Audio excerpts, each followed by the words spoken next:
nakita nyo na naman, di ba? Nakita nyo na ba? Okay. Uy! Okay. 1, 2, 3. Uy! Okay. Good morning pa lang yan eh. Oh, okay. Daniel. Daniel. Sino pa kami Daniel dito? Amen po? Okay. Ang ating title is Friends. Oh, sino ba? Friends. O kaya, kaibigan. Okay. Next. Pumasok mo sa isip nyo, kaibigan. Friends. Ang sabi nga daw, kung sino yung kaibigan, yun din ang nakakakilala kung sino ka. Kung sino yung kaibigan mo, kung sino yung kaibigan mo, yun ang nagpapakilala kung sino ka. Kapag kilala nyo sarili mo, sino ba ako? Tanungin mo yung kaibigan mo kung sino yung kaibigan mo. Amen? Ready na po ba tayo? Aray ko talaga, nakapapatid ako rito. Okay. Verse 1. Nandiyan na kayo? Say amen. Amen. Okay. Nang ikatlong taon ng paghahari ni Haring Joachim sa Juda, ang Jerusalem ay kinupkop ni Nebuchadnezzar. Makikita niyo yung picture na yan? Si Nebuchadnezzar, ng hari ng Babylonia. Verse 2. Pinahintulutan ng Panginoon na bihagin niya si Haring Joachim at samsamin ang ilang kasangkapan sa templo. Lahat ng ito ay dinalaw ni Nebuchadnezzar sa lupain ng Babylonia at inilagay sa kabang laman ng templo ng kanyang mga Diyos. Verse 3, inutos ng hari kay Aspenas, ang pinakamataas na opisyal ng palasyo na pumili ng ilang Israelitang kabilang sa angka ng mga maharlika. Verse 4, ang pipiliin nila ay ang mga kabataan na walang kapansanan. Ano daw? Ano pipiliin nila? Sabay-sabay. Ano ang pipiliin nila? Walang kapansanan. Na ano? Kabataan. Ano na muna yung kabataan? Kapansanan. Kapansanan na ano, hayop. Kabataan. Ang sabi, pipiliin nila ang mga kabataan na walang kapansanan. Makising. Makinig. Matatalino, madaling turuan, may malawak na pangunawa at karapat-dapat maglingkod sa palasyo. Tuturuan din sila ng wika at panitikan ng mga taga-Babylonia. Okay. Next, iano natin sa English. Baka may mga English, ano kayo dyan, version. In the 3rd year of the reign of Joachim, king of Judah. Ayun, naintindihan niyo si Joachim is king of Judah. Nebuchadnezzar, king of Babylon, came to Jerusalem and besieged it. Verse 2, and the Lord gave Joachim, king of Judah, into his hand with some of the articles of the house of God, which he carried into the land of Shinar to the house of his God. And he brought the articles into the treasure house of his God. Okay, amen po? Verse 3, then the king instructed Aspenas, the master of his eunuchs, Aspenas, master of his eunuchs, siya yung pinakamataas, to bring some of the children of Israel, and some of the king's descendants, and some of the nobles. Verse 4, young men in whom there was no blemish, but good-looking, gifted in all wisdom, possessing knowledge, and quick to understand, who had ability to serve in the king's palace. They might teach the language and literature of the Chaldeans. Amen? Okay. Verse 5. Inutos ng hari na sila ay paglaanan ng pagkain at alak. Araw-araw niyang sariling pagkain at alak.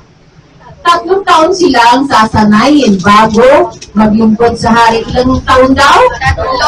3. Pero mo 3 taon na araw-araw may pagkain silang service with alak, alcohol. Amen? Verse 6, kabilang sa mga napili ay sina Daniel, Ananias, Mishael, at Azarias, na pawang nagmula sa lipi ni Judah. Verse 7, sino to si Judah? Anak ni Jacob. Anak ni Jacob. Amen. Binigyan sila ni Aspenas ng mga bagong pangalan. Si Daniel ay si Belteshazzar. Shadrach naman si Ananias. Meshach si Mishael at Abednego si Azarias. Ngunit ipinasya ni Daniel na hindi niya burumisan ang kanyang sarili sa pamamagitan ng pagkain at alak na galing sa hari. Kaya ipinakiusap niya kay Aspenas na huwag silang pakainin at kainumin ng mga iyon. Verse 9, niloob naman ng Diyos na siya'y kalugdan at pagbigyan ni Aspenas. Okay, English ulit tayo. And the king appointed for them and daily provision of the king's delicacies and of the wine which he drank. Sabihin, iniinom na alak ni king, yun ang ibibigay sa mga special. Tingnan po? And 3 years of training for them, so that the end of that time, they might serve before the king. Verse 6, now from among those of the sons of Judah were Daniel, Hananiah, Mishael, and Azariah. Verse 7, to them the chief of the eunuchs gave names. He gave Daniel the name Belteshazzar. Sa ano ng English yan? Yan ang the original name. Belteshazzar. To Hananiah, Shadrach. To Mishael, Meshach. And to Azariah, Abednego. Okay, verse 8. But Daniel purposed in his heart that he will not defile himself with a portion of the king's delicacy, nor with the wine which he drank.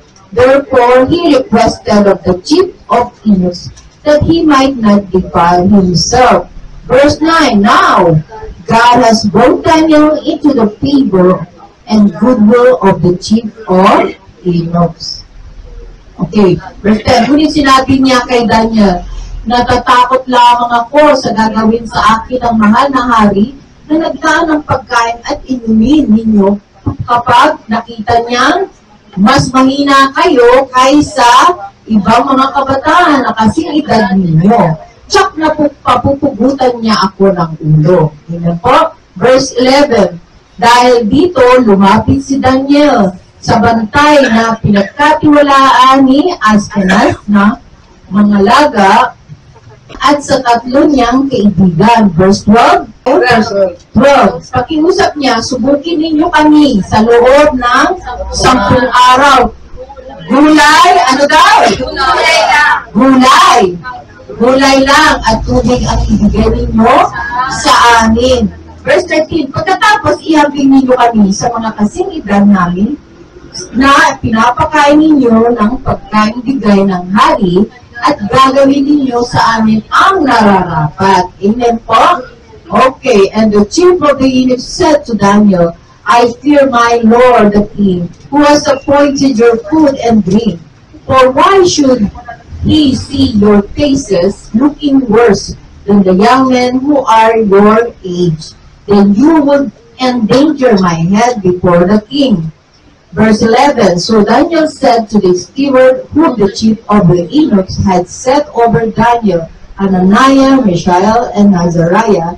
Verse 12, please test your servant for 10 days, and let them give us vegetables to eat and water to drink. Verse 13, then let our appearance be examined before you, and the appearance of the young men who eat the portion of the king's delicacies. And as you see, be it so deal with your servants. Okay, verse 14. Sinubok na sila sa loob ng 10 araw. Verse 15. At pagkalipas ng 10 araw, nakita mas malulusog at malalakas sila kaysa kasing edad nilang pinakain ng pagkain galing sa hari. Verse 16. Kaya gulay at tubig na lang ang ibinigay sa kanila, sa halip na pagkain at inumin na galing sa hari. Verse 17, binigyan ng Diyos na ang 4 na kabataan ng kakayahan sa panitikan at paghab. Bukod dito, binigyan pa si Daniel ng kakayahang umunawan at magpaliwanag ng lahat ng uri ng pangitain at panaginip. Verse 18, pagkaraan ng 3 taon na itinakda ng hari sa pagsasanay sa kanila, ang lahat ng kabataan pinili ni Aspenaz ay iniharap niya kay Hari Nebuchadnezzar. Okay, English again. So he consented with them in this matter and tested them 10 days. Verse 15. And at the end of 10 days, their futures appeared better and farther in flesh than all the young men who ate the portion of the king's delicacies. Verse 16. Thus the steward took away their portion of delicacies and the wine that they were to drink, and gave them vegetables. Verse 17. As for these 4 young men, God gave them knowledge and skill in all literature and wisdom. And Daniel had understanding in all visions and dreams. Verse 18. Now at the end of the days, when the king had said that they should be brought in, the chief of the eunuchs brought them in before Nebuchadnezzar. Amen po. Verse 19, ano na tayo? Kinausap sila ng hari at nakita niyang walang kapantay sina Daniel, Hananias, Misael at Azarias. Kaya't naging lingkod sila ng hari. Verse 20, nakita ng hari na sa lahat ng bagay na itanong sa kanila, 10 ulit na mas mahusay at magaling sila kaysa mga salamangkero at mga enkantador ng kaharian. O baka mami, ibig sabihin, may enkantador na ano sila. Verse 21, naglingkod si Daniel doon hanggang sa unang taon ng pagkahari ni Cyrus. Okay, sa English natin, tingnan natin. Then the king interviewed them, and among them, all none was found like Daniel, Hananiah, Mishael, and Azariah. Therefore, they served before the king. Verse 20. And in all matters of wisdom and understanding about which the king examined them, he found them 10 times better than all the magicians and astrologers who were in all his room. Verse 21, thus Daniel continued until the first year of King Cyrus. Okay, nakikita niyo mga gulay, yung mga display. Sino walang hilig sa gulay, taas ang kamay. Ngayon, tumaas ang kamay, kunyari, kabot bigla. Sino kumakain ng gulay dito? Okay, amen. Kailangan. Okay, natin. Hindi pala kumakain ng gulay eh. Kaya alam ko na gumano eh. Ay, gumano yung show. Alatag si Pablito. Amen. Atin natin sa tatlo para maintindihan nyo. Who is his friends? Verse 6. Number 2, who's fearing them? Verse 10 to 13. And who's interviewed them? Madali lang ang ating ano. Okay, let's start. Who's his friend? Kilala niyo naman kung sino yung friend niya. Okay. Kabilang sa mga napili ay sina Daniel, Hananias, Mishael, Azarias, na pawang nagmula sa lipi ni Judah. Okay. Kaya kung inaano yan hinahati para maging malawak yung nabasa naman natin lahat yung kabuuan ng 1 and 21. So ngayon, ipaliliwanag natin ang bawat yaan ng sinasabi. Sino ba itong mga kaibigan niya? Kasama niya sa lipi. Yung nahuli. Okay. Sinasabi dito, ina-explain na si Daniel ang pinakamataas na kumumari na kapili niya rin doon sa lipi ni Judah. Yung tatlong yan. Na kung anong ginagawa ni Daniel, kung ano yung paano siya nag-grow sa pananampalataya kay God, ganun din ang ginagawa ng mga kaibigan. So ngayon, tayo sa ating generation, kapag ka naging Christian ka na, sino ba ang sinasamahan mo mga kaibigan? Yung kagaya Christian mo. Dapat, kung sino yung binago ka ng Panginoon, dapat hindi ka na makikihalubilo sa mga taong hindi ibig sabihin ng believer, hindi mo nakakaibigan. Ibig sabihin, yung mga ginagawa nila, ikaw na mismo ang iiwas. Marirecognize naman yun. Para hindi ikaw mahila. Yun yung sinasabi na kung sila ay pinapersecute ka na, oh, wala ka nang ginawa kundi mag-pray, mag-Bible study. Boring yung ginagawa, hindi ka sumama ka rito. Meron tayo puntahan. Punta tayo sa perya. Maraming guys doon, maraming boys doon, maraming girls doon. Tama po ba? Amen. Yun yung mga kasiyahan ng mga kabataan. Ito mga matatanda doon nagtatagpo sa mga ganyan situation, party.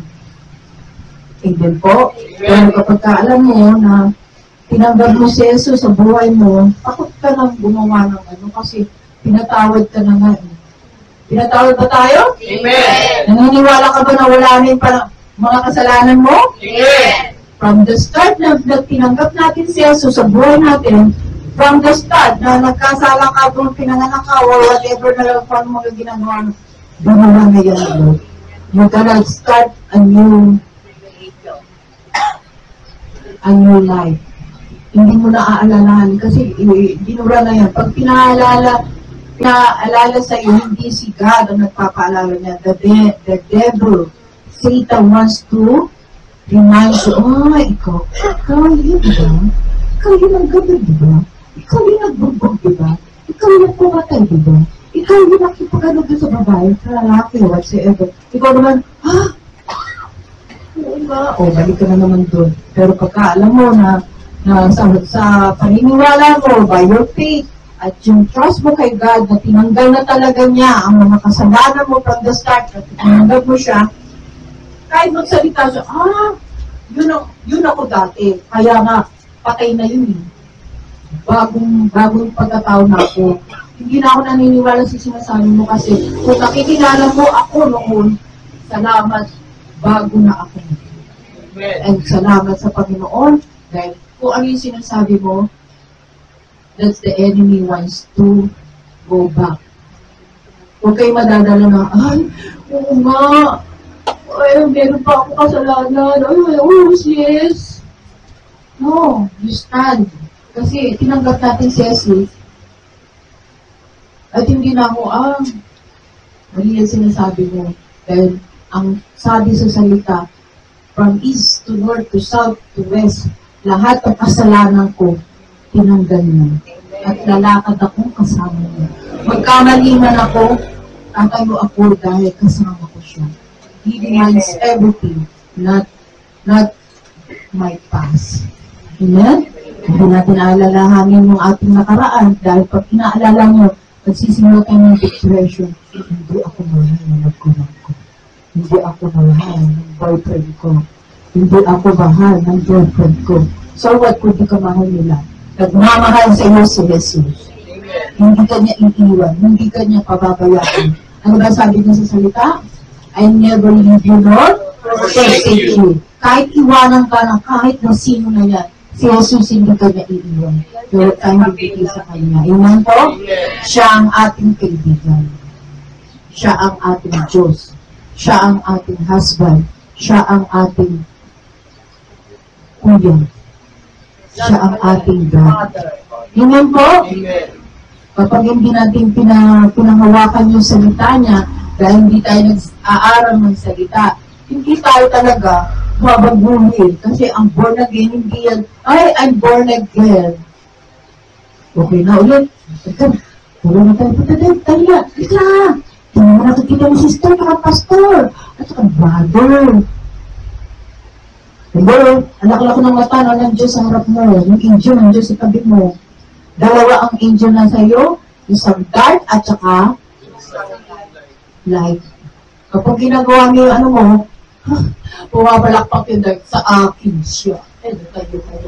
Pero pagka, huwag yan, masama yan. Kasi sinuka ko na lahat ng kasalanan ginawa ko at ayoko na kainin. Gusto nyo kainin ulit. Yung sinuka nyo. Sino gusto mo ng suka nyo? Sarili nyong suka, parang aso. Hindi. Tutuan. You're a son of God. Ano ka ngayon? Akin siya. Amen po? Amen. Huwag natin ibibigay ang sarili natin sa darkness. Kaya pagka may mga kaibigan kayo na nalalaman nyo, magmamasid kayo kasi dati nyo silang kaibigan, hindi ko ibig sabihin na hiwalayin nyo. Pero ibig sabihin, pagka nakikita nyo may ginagawa nyo na, sawayin, oy, huwag ka nagmumura. Ay, kasi alam mo, masama yan, kasi kasalanan sa Diyos yan. No? Pagka sila, ay, grabe, bakit ganyan ka na? Pagka ginanyan ka na, starting to move out sa, sa group nila. O ba't umiwas ka na? Kasi, mahirap na, kasi, sabi ko nga sa inyo, ayoko na nagmumura kayo. Kung iiwasan nyo na hindi kayo magmura, mag-join ako sa inyo. Pero kailangan, huwag na kung ano kasi, si Lord ang aking ano. Kung ayaw nyo, I'm sorry dear. Walang masama na mawalan kayo ng kaibigan. Yan ang sinasabi. Kapag ang kaibigan nyo nagtuturo ng kagandahan, papunta kayo dyan, yan ang kapitan mo. Gusto ko yan. Hindi ko pa alam yan. Gusto ko matuklasan kung anong mangyayari sa heaven. Kasi darating na si Jesus. Pag dumating si Jesus, tsaka pala kayo magbabago. Hello? Pag nag-rapture, ay, nagbago na ako kanina. Jesus, ba't di mo ko sinama? Hindi ko papansinin siya. Sino ka ba? Mas mapapaya pa tayo, kaya bago. Kaya hindi nagsasabi ng date at ng buwan, ng oras, si Jesus na siya ay darating. Amen po? Walang nakakaalam kundi si Father God lang. Dahil pagka alam na natin, doon pa lang, ay, matagal pa, mga ano pa, December 2025, doon na lang ako magbabago. Gagawin ko naman muna lahat ang gusto ko rito sa mundo, sa December 2025, doon na lang ako magbago. Zero pa rin yun, kasi inabangan mo yung ano. Ibig sabihin, hindi mo mahal si Lord, hindi mo mahal ang buhay mo. Ang pangako niya, bibigyan tayo ng buhay na walang hanggang. Paano ka bibigyan ng buhay na walang hanggang kung doon pa lang ano ka pa lang na kailangan maranasan ko mo yun. Daya, sila naranasan. Hindi naranasan. Unfair yun. Hindi naranasan mo na. Hindi na ako kumakabalik ka kay Lord. Pinakamahirap na kung naging Christian ka na, tapos pumunta ka doon sa sa dark ulit. Wala, nalulong ka na doon. Ginagawa mo na, ay, ang sarap, at saya-saya pala rito. O, ano ka ngayon? Boring. Kasi sinasagot ko ng magulang, mga nakakatanda sa kanila, sinisipa-sipa nila. Kasi there's darkness. Na na sila ng dark cloud. Alam niyo ba yun? Kaya sometimes, yung mga naka-open ang eyes, makikita mo pag naglalakad, may dark cloud. Ibig sabihin, there's a dark in him or her. Pero pagka nakikita mo siya, uy, naglilimit, pati mata, naglilimit. There's Jesus in her life. Amen? Hindi ako nagbibiro. Kasi pagka nakita ko pa lang yung mga tao, oh my God. Hindi ako natatakot, pero sabi ko, kailangan iligtas yung tao na yun. Kasi nasa dark siya. Bubukas sa bibig niya, puro dark. Mura, mga masasamang salita, gusto niyo yung mga kaibigan niyo, ganyan. Nakakatakot, di ba? Kung magkakaroon tayo ng kaibigan, laging tayo panalangin. Lord, may bago akong ask for you, Lord, na palibutan mo ng mga godly men. Godly men. Ano ba ibig sabihin ng godly men? May takot sa Diyos. May takot sa Diyos. At sabay kami magpupro o siya magtuturo sa akin. Hindi ako mawalay sa liwanag na nasa sa iyo, Lord. Kaya hindi ko nakakayanin mawalay pa sa iyo. Nasubukan ko na Diyos sa tayo. Natakot na ako. Malalaglag ako. Kalahati ng paa ko na, ng buhay ko na sa kanya na. Ayoko na mangyari, Lord. Amen po? Amen. Kaya mga kaibigan, ito ang kanyang kaibigan. Kung ano yung ginagawa niya dahil tinitingnan nila, sinusunod nila. Kung paano si Daniel gumalaw? Ha? Paano si Daniel gumalaw? Sinusunod niya at may takot siya sa Diyos. Every time na niya, bigla siyang mananalangin. Wala siyang bukang bigla. Pag-pray natin siya. Pag-pray. Nababanggit pa natin sa sarili natin yun. Kapag may nagsabi na ano, uy, alam mo si ano, ganyan. Ha? Mabagis na. Pero pag kasi, uy, papirma na natin na, huwag kayong ganyan. Di ba tayo sure mo, huwag kayong magsalita, kawawa naman. Ka-sister natin yan. Hindi naman natin kasama sa church. Sister pa rin natin sila. Maano niya si Jesus. Ayan ang anak ko. Minamahal niya. Kahit kapatid na hindi kasama niya sa church. Hindi niyo kakapatirin lang yung kasama niyo sa church. Hello? Kahit may mga church dyan, kahit anong denomination niya, huwag tayo magiging suplado na, ay, mas magaling kami. Walang ganon. Kailangan, abinin niyo sa sarili niyo, kapitig namin sila kay Kristo. Amen. Amen po? Kahit anong tingin nila sa'yo, mas magaling kami sa inyo. Okay, God bless you. Ganun lang yun, babayaan niyo sila. Nakakatawa pag kami nagsasalita ganun. Ay, hindi yan eh, oh. Pastor yan eh. Nasasamahan yan. Okay, God bless you to you. Oh. Nakikita sa bunga. Hindi bunga ko. Bunga. Ang mga pinakakain na salita ng Diyos. Ano ba pinakakain ko sa inyo? Basura ba? Basura ba pinakakain ko sa inyo? Okay, namumuna ba kayo na nag-develop ba yung feeling nyo? Hindi tayo mag-rely sa feeling na nag-develop ba na nagkakaroon ka ng fear sa God. Oh Lord, sorry. I'm so sorry, Lord. Makagawa na naman ako. Mabuti pinaalala sa akin ni sister. Buti pinaalala sa akin ni brother. Salamat, Panginoon, dahil sa fellowship namin na ano na naman ako, na hook na naman ako sa salita niya. May mga kapatid tayo. Wala tayo sa kapatid sa sa dugo. Kapatid kay Kristo, yan ang magpaparemind. Kasi inuutos ng Panginoon, kausapin mo siya, iparemind mo sa kanya na huwag niyang gawin yan dahil malalayo ang kanyang piling sa akin. Hindi niya ako mararamdaman. Hindi niya ako makikita. Hindi niya ako maririnig. Malalayo siya sa akin. Hindi ko na siya magiging tupan. Gusto niyo mangyari yun. Hindi na natin siya naririnig. Maski na maramdaman, hindi na natin siya mararamdaman. Lagi na nga natin sasabihin, Lord, nandiyo ka ba, Lord? No, Lord. Lagi na naman sasabi natin yan pagka malayo na tayo sa Lord. Ayoko, Lord. Aligaga. Pagka may problema na, pagka wala ng pera, kabataan man, matanda man, pag wala ng pera, mainit na ulo. Ano ba naman yung buhay? Lumilipad na plato. Bagsak ng plato, yung nagdahapag ng paa. That's the body language of hell. Kung wala akong pera, salamat Panginoon, wala akong pera. Dahil alam ko, ipro-provide mo mga pangangailangan ko.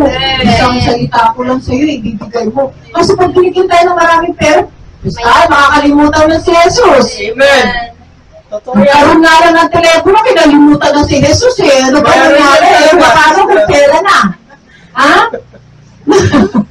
Basta ako may budget, may cellphone, walang lagi sila nasa Bible.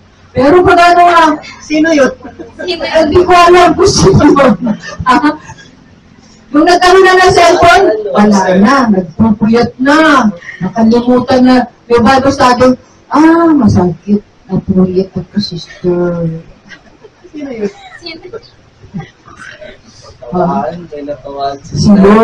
Si Lord ang nangungusap. Hindi sa aking plano to, lumabas yan.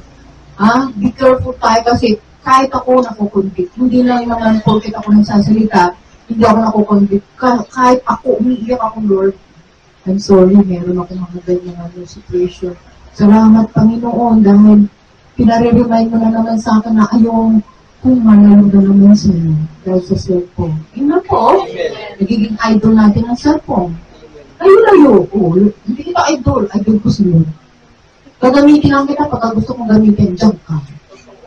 Amen po? Hindi mo, pag-gising sa umaga. Cellphone. Ano oras? Nag-oras na. Naku. Pag matutulog, cellphone. Makatulog. Ayaw na. Amen po? Hindi lang kayo. Kahit ako kaya nakukonvict mo, salamat. Salamat, Panginoon. I'm so sorry. Here I am again, Lord. Thank you. Kaya ang ginagawa, nawawala ng internet. Salamat, Panginoon, wala ng internet. Grabe up. Amen? Kasi pinarelimed, over ka na sa paggamit. Amen po? Kaya huwag natin isipin na ang kaibigan ay masama ba o good ba ang sinasama natin. Kailangan alam natin kasi ilan si Daniel, kanyang mga kasama. Hindi bakit ikaw hindi? Dapat ako. Diba may mga ganyan tayong attitude? Ako mas daw na sa'yo eh. Kaysa sa'yo. At kung matanda sa'yo, kaysa ikaw. Bata ka pa, bakit ka mauna? May mga attitude tayong ganyan. Pero pag pinalaga ka ng Diyos, wala kang sasabihin. Salamat, Panginoon, nag-grow ako sa Kanya. Marami akong natututunan dahil pag dumating ang panahon, gagamitin ka rin. Somewhere. Amen po? Amen. Okay, next na tayo. Number 2,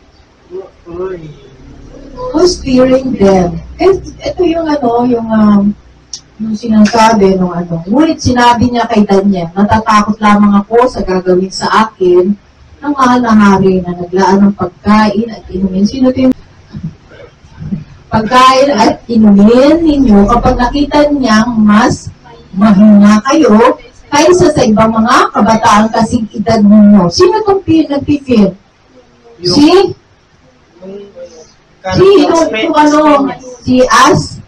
Penas. Siya yung natatakot kasi pagka hindi sinunod na yung pinabibigay ng hari kasi siya yung pinamamahala sa mga ganyan eh. May assign yan sa palasyo. So ngayon, pagka hindi sinunod at ni-reject yung binibigyan, siya ang malalagot. Yun yung sa mga ng king. Pupugutan talaga siya. Bakit di mabinigay? Pugot ang ulo mo. Ganun yun eh. Kaya yun ang sinasabi, may fear siya dun sa hari. Pero ano sinabi ni Daniel dito? Dahil dito lumapit si Daniel sa bantay na pinagkatiwalaan na Aspeles na mga ngalaga sa kanya at 3 niyang kaibigan. Pakiusap niya, subukin ninyo kami sa loob ng 10 araw. Gulay lang at tubig at ibigay ninyo sa amin. Pagkatapos, ihambing ninyo kami sa mga kasingidad namin na pinapakain ninyo ng pagkain bigay. Ibig sabihin ito, yung mga kabataang pinakakain mo ng binibigay mo, at saka kami, gulay lang at tubig, ihambing mo kami after 10 days. Ano ang ginagawa ni dito? Ganyan. Fasting, tapos prayer. Fasting siya, pero may fear kasi siya sa God. Kay God siya may Diba sinabi niyan, ayaw niya man dumisan na nanggaling sa hari yung kanyang kinakain. Hindi. Ayaw niya madumisa ang espiritu kasi meron sila pagdadaanan eh. May training din. 3 years. Buruan niyo ang gulay. Pagpahaba ng buhay, sinasabi ng mga magulang natin yan, di ba? Pero yun ang sinasabi pala, nandun na tayo sa fasting ni Daniel. Dito sasabihin ng Panginoon, may sinabi, yan. Ayan, verse 17. Nakita nyo? Binigyan ng Diyos dahil sinabi yan ni kaya gulay at tubig na lang ang ibinigay sa kanila sa halip ng pagkain ng inumin ng galing sa hari. 17. Binigyan ng Diyos ang 4 na kabataan ng kakayahan.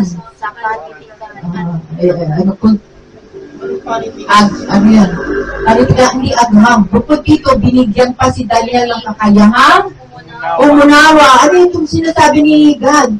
Ibig sabihin kapag kasi mga nag-aaral, mga nagtatrabaho, kayo mga nagtatrabaho, kapag puro yung gusto nyo lang kakainin nyo, na wala kayong takot sa Diyos, kasi hindi kayo bibigyan ng kalakasan ng Diyos.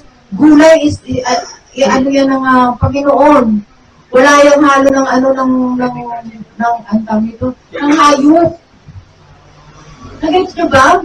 Kasi pagka gulay ang kinakain nyo, natutuwa ang Panginoon kasi hindi nadudumihan ng hayop yung ating katawan. Hindi ko yung sinasabi na bawal kumain ng Ibig sabihin, kapag meron kayong mga training, kapag meron kayong mga ginagawa, ay kakain ako ng gulay para yung stamina ng katawan ko ay lumakas. Because God gave vegetable and water the same fasting ni Daniel. Kaya yun ang pinaiira ng mga churches pagka sinabi na nagpa-fasting ako like Daniel. Kumakain siya gulay and tubig. Fasting ni Daniel yun. Pero, in other words, God gave you a wisdom and strength and to understand the vision. Yung mga nakikita, nagkakaroon kayo ng nadadagdagan yung power. We are a child of God. We are? Amen. Tayo ba talaga anak ng Diyos? Amen. So ngayon, dinidevelop tayo ng Diyos na yung ating kaalaman sa salita ng Diyos ay gagamitin natin. Hindi natin pwede na, anak nga ako ng Diyos. O paano mo God sasabihin sa akin na may power ako? Tumupad ka sa hindi mo dapat kainin. Tumupad ka sa dapat lang kainin. Kaya nakalagay dyan, puro gulay eh. Ako mula sa Amerika, gulay lang yung fresh salad. Ang lakas-lakas ko kasi nagtatrabaho ko, nag-commute pa ako ng bus. Nagtataka ako. Pero hindi ako natataka kasi kailangan ko magmadali, gulay. Yung oras ng trabaho ko, kailangan makahabol ko. Hindi yung katulad ng kare-kare. Mapapasarap ako. Upo talaga, totoo lang. Sinigang na ba? Hindi nga. Diba? Nakasiting hindi ako nag-ano sa inyo. Nakasiting pretty kayo, tapos lumalaki na yung busog na busog. Makakapagtrabaho pa ba kayo, no?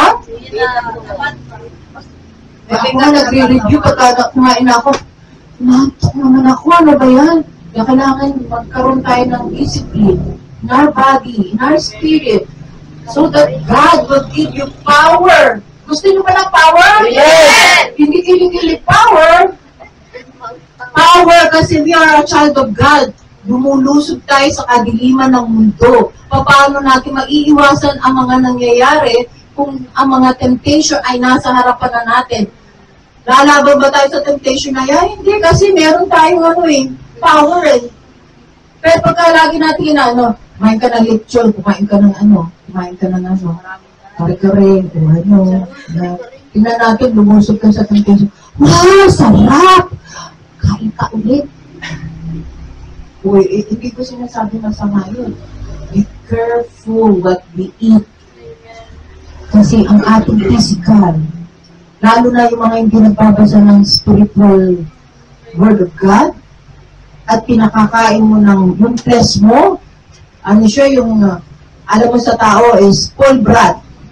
Ginagawa natin spoiled brat yung physical natin. Ay, gusto ko kumain yan. Kain. Ay, gusto ko kumain yan. Ay, tao niya spoiled brat ang ginagawa mo sa physical mo. You have no discipline. You need to discipline kasi yung spiritual natin naaapektuhan. What you gonna do? You need the power. Tama po ba? Amen. Lalo na yung sinasabi dito, 10 days. Go, 10 days. Ang nila, sabi, di ba? Bigyan mo kami ng 10 days, ikumpara mo kami doon sa mga kabataan na pinili mo na, sabi? Kasing edad nila, ikumpara doon sa kinakain ng galing sa hari at saka yung kinakain lang nilang gulay at tubig. Kasi may takot sila sa Diyos. Sabi, 3 years training and then haharap sila sa pagsubok ng hari. Siyempre, pupunta ka sa training, pupunta ka sa examen ng hayaan mo ba yung physical mo na alis busog ka na. Tapos lasing ka pa. Kasi may alak yung yun. Na defile na yung spirit mo. Tama po ba? Pero pagka alam mo na Lord, because of this, yung gulay na to. Kahit anong gulay. Hindi ko sinasabi na yung fresh gulay lang. Kahit anong gulay, basta gulay. Walang halo, gulay lang, gulay. Amen po? Amen. Kasi yan na nagpapalakas. Kaya nagkakaroon tayo, napapansin nyo yung mga nararamdaman natin. Ay, masakit ako.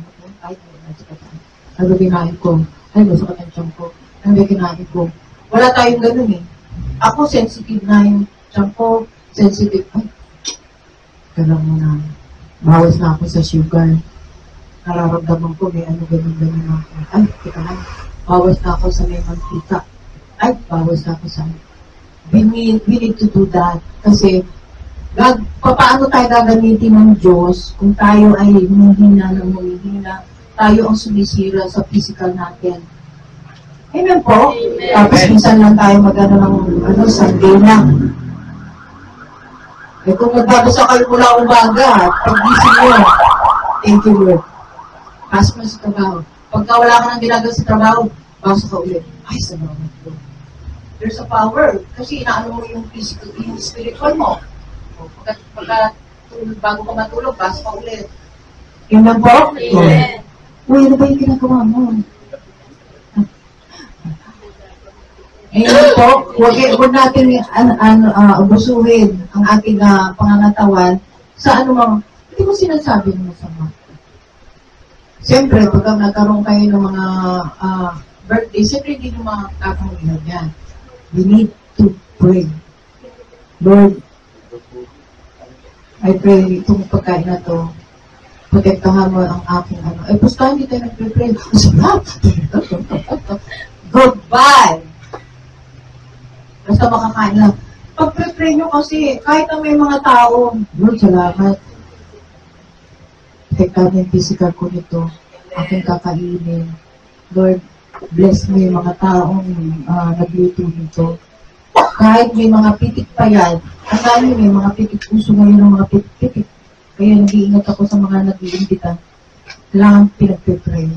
Kasi kahit magpitik-pitik pa siya ng mga darkness, whatever, pag ikaw nananalangin, anak ka ng Diyos at naniniwala ka yung power mo, mabuburay yun yung kanyang ginawa niya. Kahit dinuraan pa niya yan, Jesus name, matunaw ka. Amen? Kasi there's a power in your tongue when you pray. Don't forget to pray when you eat. Not eating first and then pray. Ito lang muna, nakain muna, paano ba pag-pray? Eh, iba kasi tinuturo eh, nakakain na ako, eh mamaya na po, tapos kumain. Salamat sa Diyos. Ay, hindi na Diyos ito. Hindi ka na-protektahan sa kinain mo. Amen? Kaya minsan pag kumakain ako ng manok, thank you Lord sa manok, kawawa ka naman, natanggalan ka ng paa. Pero, Lord, ingatan mo, aking pangangatawan. Yun, sarap. Pray yun, kasi, sino ba nag-aalaga na kahit dito? Ng manok? Ay, dati. Ako, nag-aalaga ko ng manok, hindi ako kumakain ng alaga kong manok. Pero pag ano kumakain ako ng pinagdala pa ng paa. May balik yun. Kapag ito kumakain ng paa. Magitas. Yun yung kinakausap ko, yung ano ko. Thank you Lord sa pagkain na ito kasi binigay mo sa akin pagpalain mo ang mga nagbigay na maramdaman nila ang pagpapaglang galing sa iyo. Amen po. Kasi yung mga nagbibigay, pagpapalain yan. Amen po. Amen! Huwag nyo naman sa sister, buruguloy na kinakain ko. Oh, good for you. Hahaba ang buhay nyo. Amen po. Sino hindi kumakain? Ikaw? Oo, huwag mo sinungaling. Kumakain. Di ba, sis? Pipiliin, sitaw. Broccoli, ayaw. Oh, broccoli. Mahal kasi broccoli. Kaya yun gusto. Social, ano. Spinach. Nagsimula ko sa spinach, no. Tsaka yung ano. Ano tawag doon? Yung cabbage. Repolyo? Lettuce. Lettuce. Hindi yung pinakukulan ng lettuce, ha? Ilaw yun na, pinupunit-punit lang yun naman. Yung na salad. Hindi yung mga ganun. Yung mga hindi pa ba sanay kumain ng gulay, ng ilaw, yung mga salad-salad na ganyan, ano yun yung mga pakulo-kulo. Alam ko, nakikita ko yung Sister Narcisa pagka nag-outing tayo, di ba? Yung mga talong gulay, talong, okra, at saka albos na kabote. Oh my God! Ay, namatay ko na. Ano nangyari? Tinundot ko. Oh, ayan, sorry. Ang sarap, di ba?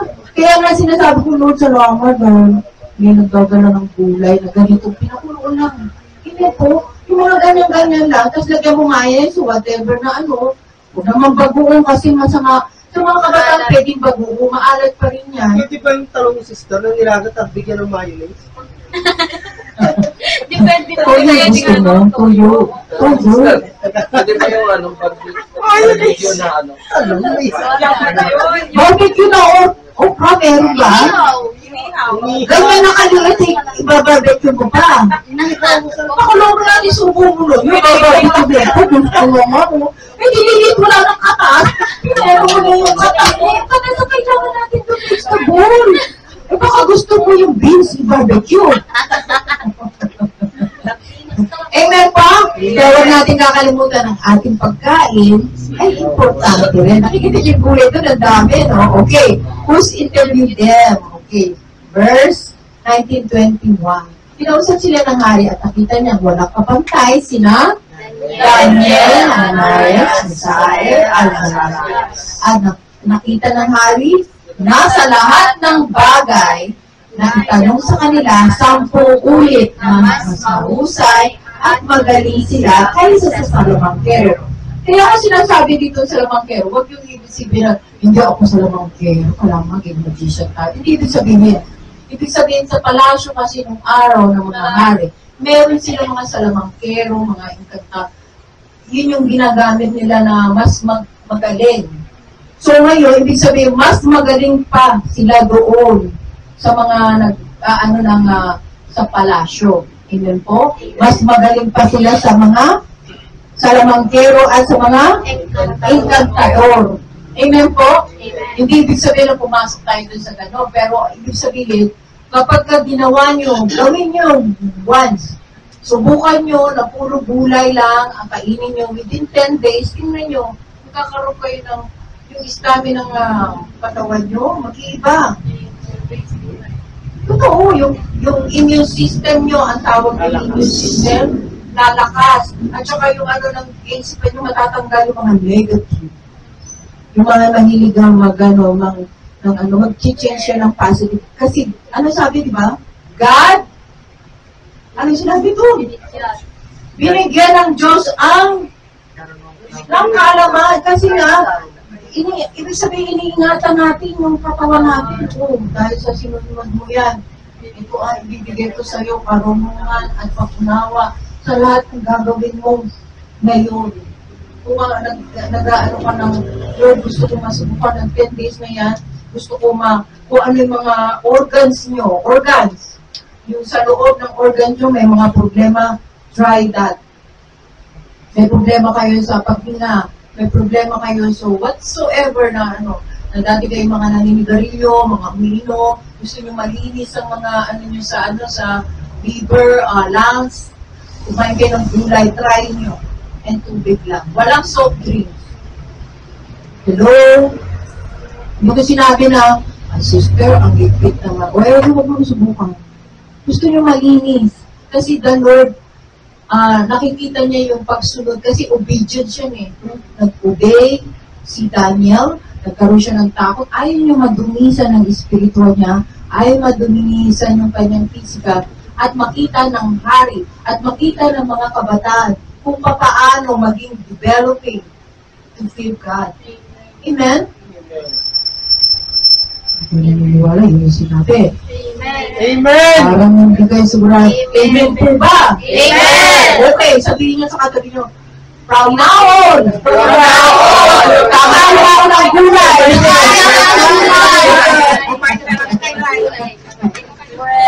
Parang ayaw kuha ng gulay! O, di ayaw mo na, lalo ka ng mga nagbabasketball. Yung mga nag-sports, hindi sila kumakain ng mga gulay, ang Ako naman si Manny Pacquiao? Dinidisiplina niya yung kanyang pangangatawan, pagkain. Kaya pagka nag-sports kayo, basketball, or anything na sports na running, pagtakbo, dinidisiplina nila yung kanilang pagkain. Dito, puro lechon kayo ng lechon. Tapos bigla ka ng basketball. Bastante, pag-shoot ko, ang daming court. Ano yung shoot ko? Na-high blood ko. Na-high blood na ka sa akin. Tama po ba? Kaya kailangan pagka meron kayong mga laban, lalo na yung mga lumalaban sa school, yung mga na nilaban po sa science, sa mathematics, yun ang disiplinahin ng nyo. Nakaganyan ba mga estudyante? Lalo mga exam, mga may nag-exam, examination. Yung hirap na hirap kayo sa, hindi ko maintindihan, Lord. O ano ka ng Daniel fasting, yung tawag dyan. Pero, yan ang kailangan disiplinahin natin. Amen po? Okay. Okay. Ayan na yung ating conclusion. Parang tayo Sabi namin yung bakit. Sabi niya, give me vegetable. Kasi nalaman niya na nagbibigay ng karunungan ng Diyos dahil iniingatan ng physical natin. May takot tayo sa Diyos na ma-defile ang ating spiritual. Amen po. Nasa sa inyo yan. Pero yan ang nakasulat. Ako ba nagsulat ng Bible? Yung Bible na binasa, sinulat ko dyan. Iba ba sa Bible nyo? Parehas. Parehas. Kaya kailangan i-develop natin. You need to try. Nakikita nyo, mag-iiba yung mind nyo na dati. Antok ako, sister. Sister, masakit ang ulo ko. Sister, masakit ang tiyan ko. Sister, hindi ako makatayo. Ha? Kasi sa mga kinakain nyo, nakikinig ba kayo? Yung mga kinakain nyo. Ha?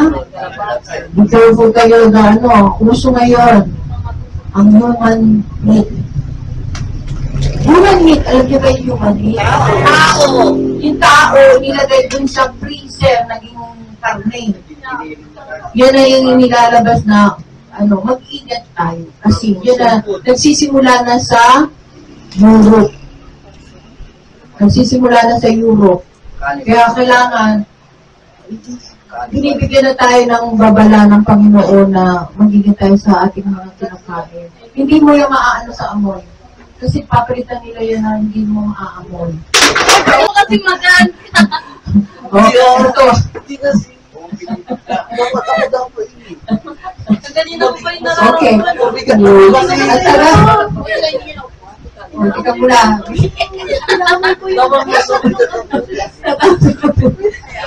Tandaan nyo, ang upuan kasi, hindi nyo nilalaro minsan yan. Yung nilalaro ng gano'n. Plastic po yan! Hindi yung kaawin. Kahit kaawin ba? Oo nga, ibig sabihin.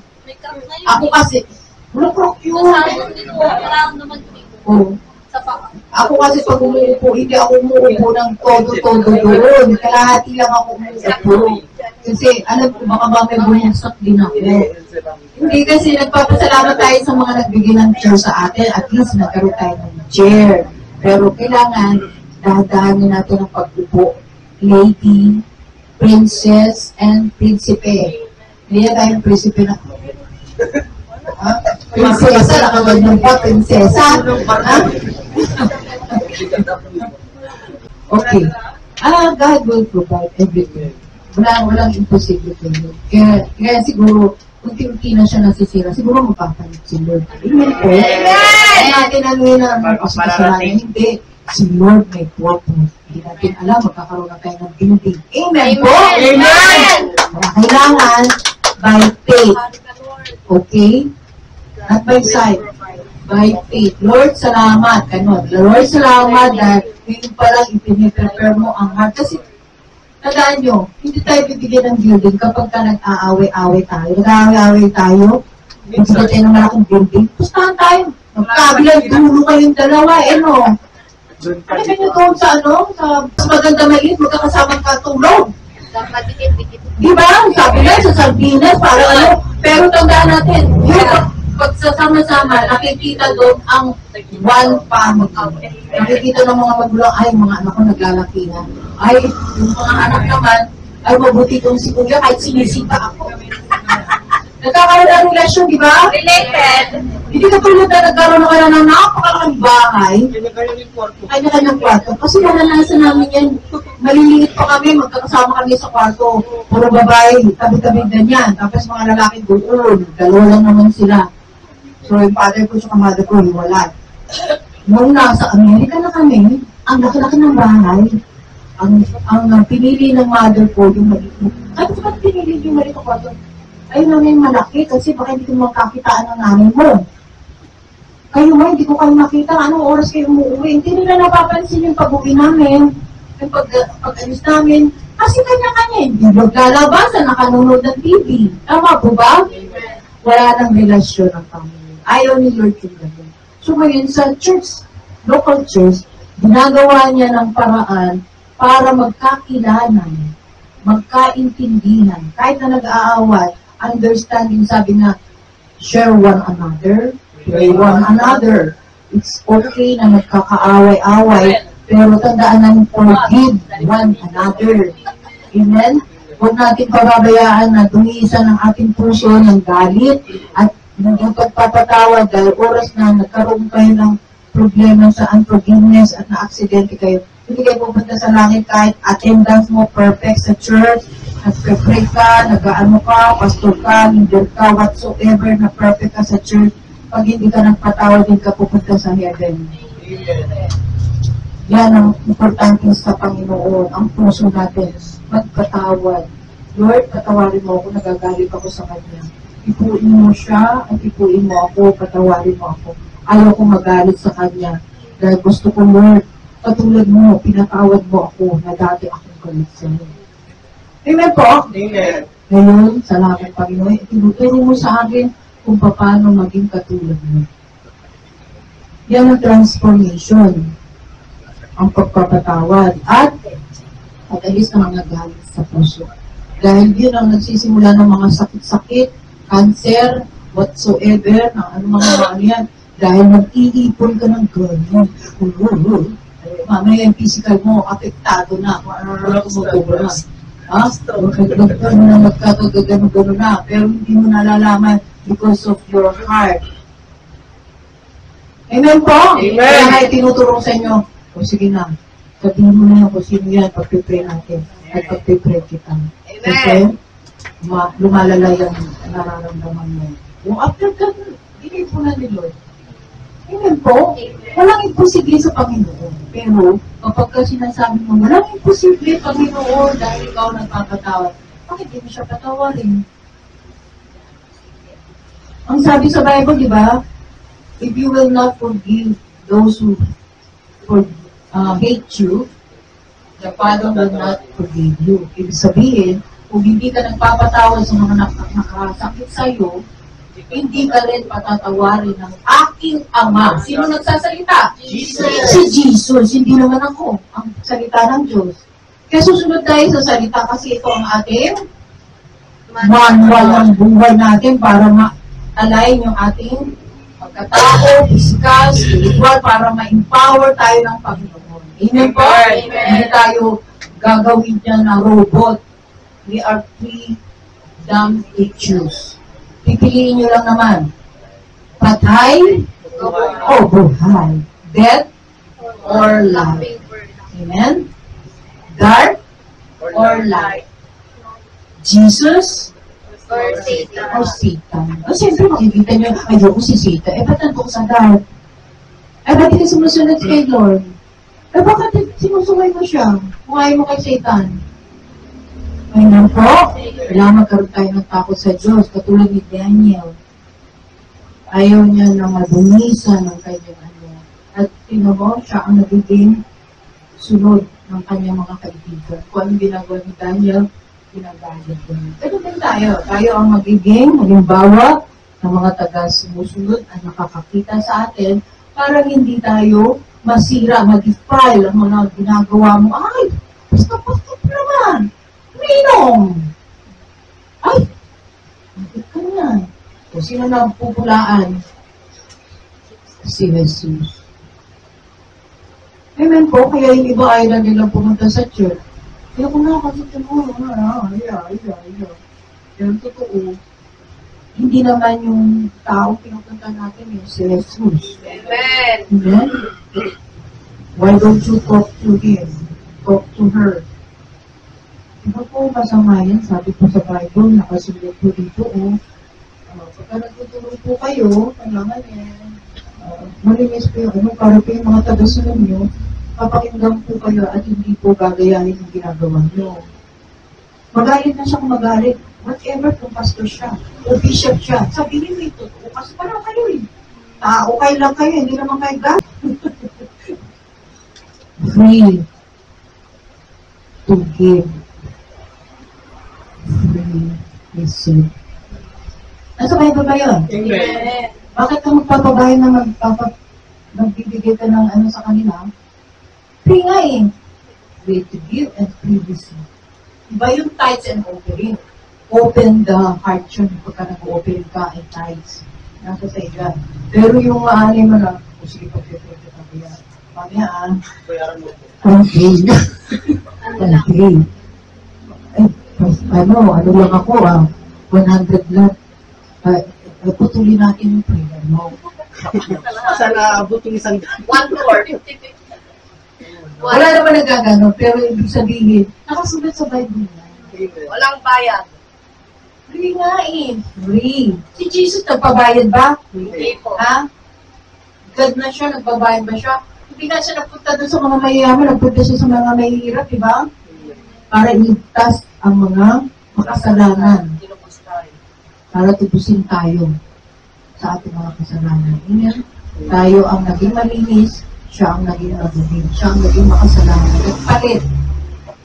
Tinanggap natin ang pagiging righteous niya, siya naging masama. So, huwag natin babaliwalain ang ginawa niyang paghihirap sa cross na duduraan lang natin ang kanyang pagkatao na ibinigay sa ating righteousness at tatanggihan natin na hindi ako naniniwala sa kanya ko. Ikaw din ang sumampal, ikaw din ang sumuntok sa Panginoon sa ganyang situation sila sabi mo. That's Satan. Pero hindi alam ng tao yun kasi nga walang nagtuturo. Kailangan ituro doon sa mga tao ang aking salita na aking ibinigay sa aking mga alagad at ito'y kanilang mumulay-mulayin. Ano mumulay-mulayin? Pag-mumulay-mulayin pala, hindi mulay-mulayin. Ano po yun? Sabi ko, Gulay-gulay, pag-gulay-gulay. Sorry. Ano ba sa, ano? Bulay-bulay. Bulay-bulay. Pag-bulay-bulay. Kasi ang ganda ng word na yan. Laro-laro yung palay-bulay sa mga bata. O pag-bulay-bulay. Meditate day and night. O English na. Amen. Amen po. Amen. Nagkaroon ko ng conversion ko. Amen. Kasi pagkabago sa pandinig kong Tagalog at Kamalay, I need to use. Amen po? Amen. Okay. Yan ang ating conclusion. Kaya nakakatuwa yung bata. Give me a vegetable honey. Kaya ba? Kakain ba kayo ng vegetable or tsaka na, sister? Amen. Ito na makita natin si Jesus kung paano tayo nananalangin. Akala natin pag nananalangin tayo, mag-isa tayo. No! Si Jesus ang kasama natin. Amen. At pag naglalakad ka, akala mo mag-isa ka, si Jesus ang nakapapit sa Amen. Huwag natin kakaligtaan na si Jesus, saan man tayo naroon, ay tinanggap natin ay kasama natin. Yun lang po. Amen. Okay, let's pray na tayo.